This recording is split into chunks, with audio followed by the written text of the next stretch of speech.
जानते हैं कि तरुण गोगोई के जमाने में ही ये तमाम डिटेंशन सेंटर बनाए गए। तरुण गोगोई के जमाने में ही डी वोटर में इजाफा हुआ। आसाम गण परिषद थी, डी वोटर कितने थे? तरुण गोगोई मुख्यमंत्री बने, कितने डी वोटर बने? फॉरेनर्स ट्रिब्यूनल बना दिया गया, डिटेंशन सेंटर बना दिया गया। और फिर आसाम में लैंड ग्रैबिंग का जो कानून किसने बनाया था? यही कांग्रेस ने बनाया था, जिसको आज यहां पर हेमंत बिस्व शर्मा इस्तेमाल करके हमको बेघर कर रहा है। हर बीमारी की जांच कांग्रेस करती है और बीजेपी उसको बहुत आगे लेकर चली जाती है। भारत में यूएपीए का कानून किसने बनाया? कांग्रेस ने बनाया। बीजेपी ने उसको और गंदा किया। अगर जो कांग्रेस के लोग मुझे और मेरे बड़े भाई मौलाना बदरुद्दीन अजमल को गाली देते हैं, 2019 में अमित शाह ने यूएपीए का कानून और खराब किया। यही कांग्रेस पार्टी थी जिसने उस कानून की तायीद की थी। दो लोग उसकी मुखालिफत किए, एक मैं और इम्तियाज जलील। स्पीकर साहब ने कहा, ओवैसी तुम दो हो, तुम्हारे अमेंडमेंट कामयाब नहीं हो सकते।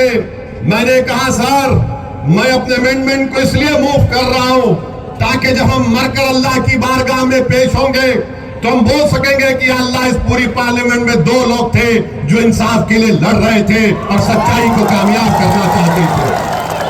कांग्रेस पार्टी ने तायीद किया। उठाकर देख लो आप, आज ही जाओ। यूएपीए का कानून 2019 में अमित शाह लाए, कांग्रेस ने सपोर्ट किया। चिदम्बरम मिनिस्टर थे, मैं यूपीए की सपोर्ट कर रहा था, मगर मैंने कहा मैं मनमोहन सिंह की सरकार का साथ नहीं दे सकता, क्योंकि ये जो टेररिज्म का डेफिनेशन तुमने डाला है वो इस्तेमाल होगा मुसलमानों के खिलाफ, दलित के खिलाफ, ट्राइबल लोगों के खिलाफ। आज जो दो बच्चे हमारे जेल में, तिहाड़ जेल में, दिल्ली की हाई कोर्ट ने उनको जमानत नहीं, सुप्रीम कोर्ट ने उनको जमानत नहीं दी, तो जिस सेक्शन का मैंने हवाला दिया था जब चिदम्बरम कानून लाए थे दहशतगर्दी का, टेररिज्म का, सुप्रीम कोर्ट ने वही डेफिनेशन को सामने रखकर उनकी जमानत को रद्द कर दिया। वो बच्चे 5 साल से जेल में हैं। मुबारक हो कांग्रेस पार्टी, तुमने हमारे बच्चों की जवानी को बर्बाद कर दिया, हमारे ज़ईफ लोगों के बुढ़ापे को तुमने बर्बाद कर दिया, तुमने हमारी माओं के ख्वाबों को चूर कर दिया। मगर इंशाअल्लाह ताला 9 तारीख के दिन तुम्हारे सियासी ख्वाब को मियां बर्बाद कर देगा अपने वोट के जरिए। बता देगा कि जो हमको धोखा देते हैं हम उनका साथ नहीं दे सकते हैं। तो मेरे अजीज दोस्तों और बुजुर्गों, अमीनुल इस्लाम को जेल में क्यों डाला गया? कोई कांग्रेस का नेता जेल गया? कोई गया जेल में? गया तो नाम बताओ। जेल में उसको डालते हैं जिससे डरते हैं। जेल में डाल दिया अमीनुल इस्लाम को, मगर अमीनुल इस्लाम 8 महीने जेल से निकल कर आया तो और ज्यादा बोल रहे थे। आज हेमंतो, तुम जितना दबाओगे उतना उठेंगे इंशाअल्लाह ताला। हम तुम्हारी जेल हमारे हौसलों को कमजोर नहीं कर सकेगी, तुम्हारी जेल हमारे दिलों में खौफ नहीं पैदा कर सकेगी, इसलिए कि मियां डरता तो अल्लाह से, किसी और से नहीं डरता। तो मेरे अजीज दोस्तों और बुजुर्गों, और फिर हमारे भाई अब्दुल अजीज साहब शामागुड़ी से कैंडिडेट हैं, उनके मुकाबले में रकीबुल साहब के बेटे हैं। अब रकीबुल साहब जीते। जब यहां पर आसाम में आप देख रहे थे कि यहां पर पुशबैक हो रहा था, घरों को उजाड़ दिया जा रहा था, तो रकीबुल क्या किए? रकीबुल पार्लियामेंट में खड़े होकर बोले कि कैरम बोर्ड सिखाना चाहिए। कैरम बोर्ड ठीक है, 9 तारीख के दिन आपके बेटे से भी कैरम बोर्ड होगा इंशाअल्लाह ताला। करेंगे ना कैरम बोर्ड में? दबा के कैरम बोर्ड पर पाउडर डालिए और सबसे पहले रानी को जू।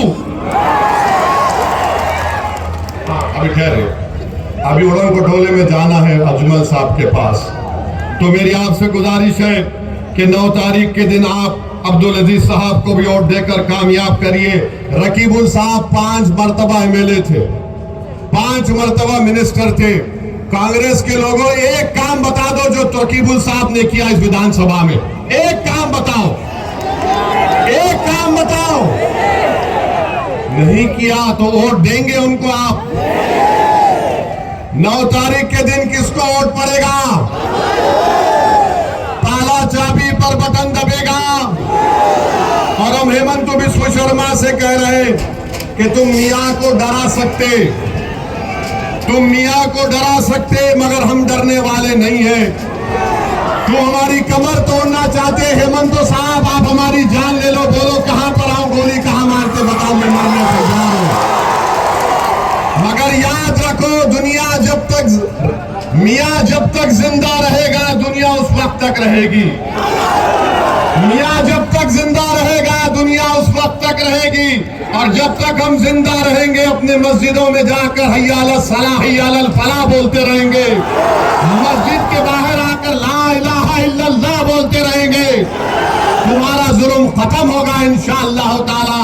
अगर आसाम का मियां ये फैसला कर ले कि अजमल साहब के 29 एमएलए कामयाब होंगे, तो याद रखो कोई सरकार नहीं बनाएगा, तुम तय करोगे किसकी सरकार बनेगी।